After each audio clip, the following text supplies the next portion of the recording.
तर शिंदेंच्या डाव दौऱ्यावेळी एकनाथ शिंदेंचं विमान पाडू अशी धमकी इराकनं दिली होती।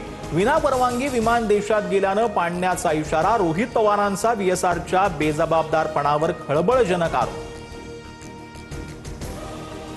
अजित पवारांच्या विमान अपघाताआधी काही लोक रेकी करायला आले होते असं लोकांचं म्हणणं। खरंच रेकी झाली होती का? सीबीआय सीआयडीनं याचा तपास करावा, रोहित पवारांची मागणी।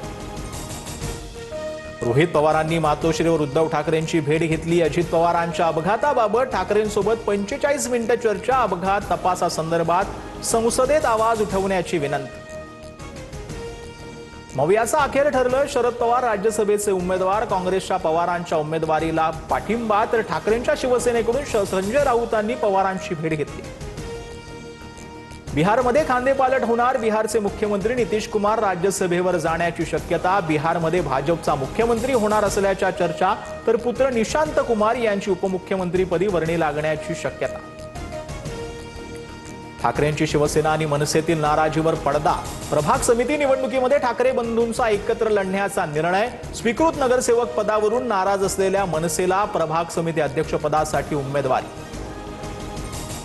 आखाती देशात अडकलेल्या नागरिकांना परत आणण्यासाठी प्रयत्न सुरू। महाराष्ट्रातील नागरिकांसाठी विशेष विमानांची व्यवस्था। विधान परिषदेत मुख्यमंत्री फडणवीसांची माहिती।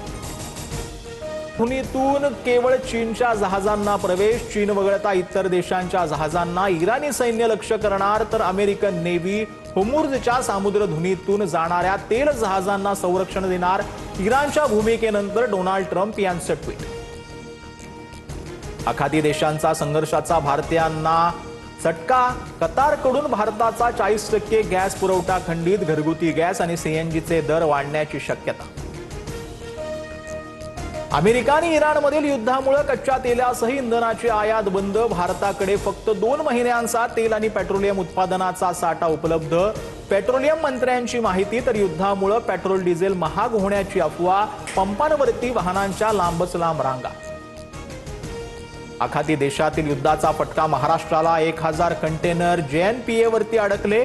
कांदा, केळी आणि द्राक्षाची निर्यात ठप्प। 60% कृषी व्यापारावरती परिणाम। युद्धाच्या पार्श्वभूमीवर सोन्यात चांदीत पडझड। सोनं 6000 तर चांदी 23000 स्वस्त। तर रुपयाची ही सर्वात मोठी घसरण। डॉलरच्या तुलनेत रुपया 66 पैशांनी कोसळला। न्यूझीलंडची T20 वर्ल्ड कपच्या फायनलमध्ये धडक। न्यूझीलंडच्या आफ्रिकेवर 9 विकेट्स राखून एकतर्फी विजय। फिनलंडची 33 चेंडू धुवाधार शतक।